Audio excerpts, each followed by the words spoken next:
Hello everyone, আবারও আমার আরেকটি নতুন ভিডিও তোমাদের সকলকে জানাই স্বাগত। শুভ সকাল, এখন ভোর 5টা।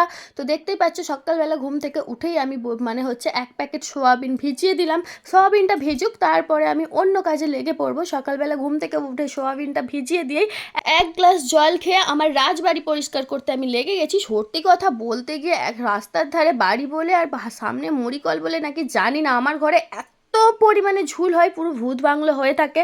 তো বাড়ির ভেতরটা তো ঝাড়তে পারবো না, কারণ ভেতরে সবাই ঘুমাচ্ছে।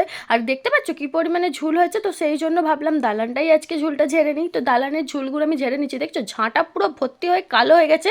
এত মানে 2 দিন ছাড়া আমি এই ঝুল ছাড়ি, কিন্তু তারপরেও সেই এরকম ভূত বাংলো টাইপের হয়ে যায়। এক তো রাস্তার ধারে বাড়ি, সারাক্ষণ ধুলো ময়লা উঠছে। দ্বিতীয়ত আর কি বলবো, থাক আর বললামই নি, কেন খারাপ লাগবে শুনলে।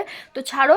তো মোটামুটি ঝুলটা ঝেড়ে দেওয়ার পর সিঁড়ি থেকে ভালোভাবে ঝাড় দিয়ে দিচ্ছি। সিঁড়িটাতে বসে ছোট সোনা খেলা করে। সিঁড়িটাকে সব সময় লেসের প্যাকেট, বিস্কুটের প্যাকেট, লজেন্সের প্যাকেট এইসব ফেলে রাখে, ধুলো ময়লা করে রাখে সারাক্ষণটা।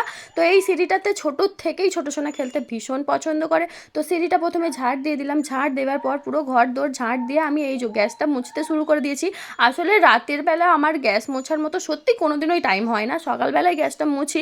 কেননা রান্না টান্না করে দেওয়ার পর ছোটো সোনাকে বড় সোনাকে খাওয়ানো, কর্তামশাই ডিউটি থেকে এসে যায়, তাকে খাবার দেয়া, জল দেয়া, তার হাত মুখ ধোয়ার জল দেয়া, এটা ওটা সেটা দিতে দিতে আমার আর হয়েই ওঠে না রাত্রেবেলা কখনোই গ্যাস মোছার সময়।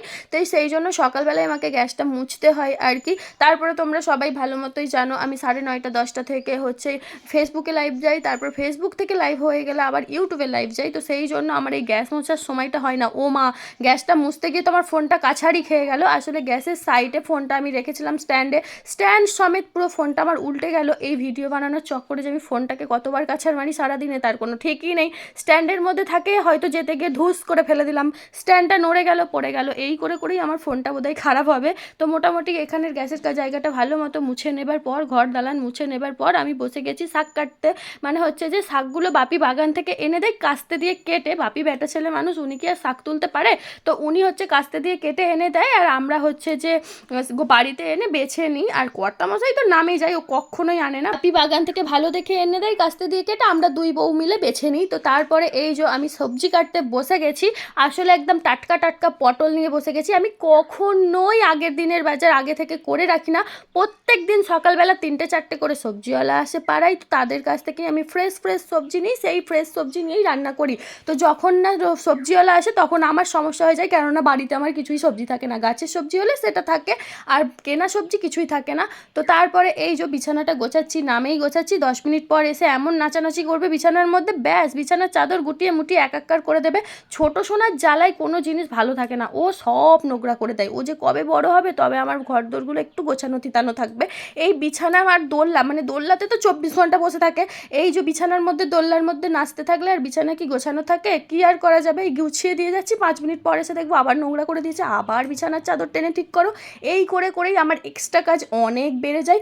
আমি মাথা আঁচড়ে দিচ্ছি, হবে না, পুরোপুরি রেডি করে দিয়েছি টিপ কাজল দিয়ে স্কুলে যাবে, বাট নিজে নিজে মাথা আঁচড়াবে। তো আমি আঁচড়ে দিচ্ছি, কখনোই হয় না। নিজে আঁচড়ালে তো কীরকম আঁচড়াবে সেটা তোমরা ভালো মতোই জানো। তারপরে আমি একটু ঠিক করে আঁচড়ে দিলাম, পুরো রেডি করে দিয়েছি। এই যে ঝাঁপ দিয়ে দিল, এবার যাচ্ছে স্কুলে। ম্যাডাম আমার দিগ্গজ হতে যাচ্ছে গো। যাই হোক, ও স্কুলে যায়, কোনোদিন ওই কান্নাকাটি করে না, কিছুই না। তো তারপরে আমি গ্যাসের মধ্যে বসিয়ে দিলাম, কড়াটা বসিয়ে গরম করে তেল আর পটল দিয়ে দিলাম।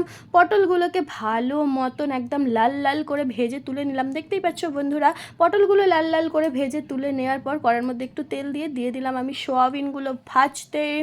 সত্যি কথা বলতে কর্তামশাই সোয়াবিনটা একদম পছন্দ করে না, সেই জন্য খুব একটা আমাদের বাড়িতে সোয়াবিন হয় না। বাট আমি মাঝে মাঝে করি, আমার বেশ ভালোই লাগে, খুব একটা খারাপও লাগে না, খুব একটা ভালোও লাগে না। তো মোটামুটি সোয়াবিনগুলো সব ভেজে তুলে নিয়ে রেখে দিলাম। তারপরে কড়ার মধ্যে দিয়ে দিয়েছিলাম একটু পেঁয়াজ। ওই যে শাক মানে মিক্স শাক, এই মিক্স শাকগুলোর টেস্ট কিন্তু অনেক ভালো। আর যেহেতু মাঠের শাক, সাথে সার্ভিস দেওয়া থাকে না, আমার তো হেভি লাগে, কার কীরকম লাগে আমি জানি না, বাট আমার শাক ভাজা খেতে হেভিই লাগে। তো মোটামুটি শাকগুলো সব ভালো রকম ভেজে নেবার পর আমি এখানে একটা হচ্ছে যে কারি তৈরি করছি। প্রথমে পেঁয়াজ টমেটো দিয়ে ভালো মতো ভেজে নিয়েছি। ভেজে নেবার পর আমি এতে দিয়ে দিলাম আদা রসুন।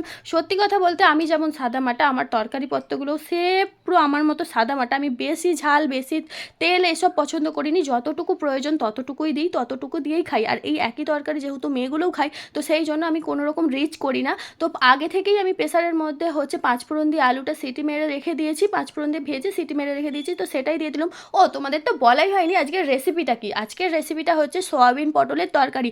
সত্যি কথা বলতে এই সোয়াবিনের পটলের তরকারিটা আমি ফার্স্ট টাইম ট্রাই করছি। আমার লাইভে এসেই একজন বলেছিল যে সোয়াবিন পটলের তরকারি নাকি টেস্টি হয়, তো আমি ভাবলাম বাবা সোয়াবিন পটলের আবার তরকারি হয়, তো করে দেখলাম বেশ ভালো রকমই টেস্টি হয়েছিল। তো তোমরা কে কে খেয়েছো এই সোয়াবিন পটলের তরকারিটা অবশ্যই জানাও। আমি তো প্রথম পটল দিয়ে সোয়াবিন খেলাম, ডিম সোয়াবিন খেয়েছি কিন্তু পটল সোয়াবিনটা ফার্স্ট টাইম খেলাম।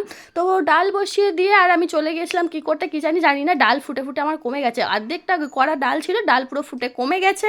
তো তারপরে বিকেলবেলা আমি ঘুম থেকে উঠে একটু ভিডিও বানিয়ে নিচ্ছি। তোমরা যারা আমার প্রত্যেক নিয়ত ভিডিও দেখো আমাকে লাইক কমেন্ট করো, অসংখ্য অসংখ্য ধন্যবাদ। আজকের ভিডিও এতটুকুই ছিল, কেমন হয়েছে অবশ্যই কমেন্টের মতো জানিও। আজকের মতো এতটুকুই, টাটা বাই বাই, জয় গুরু।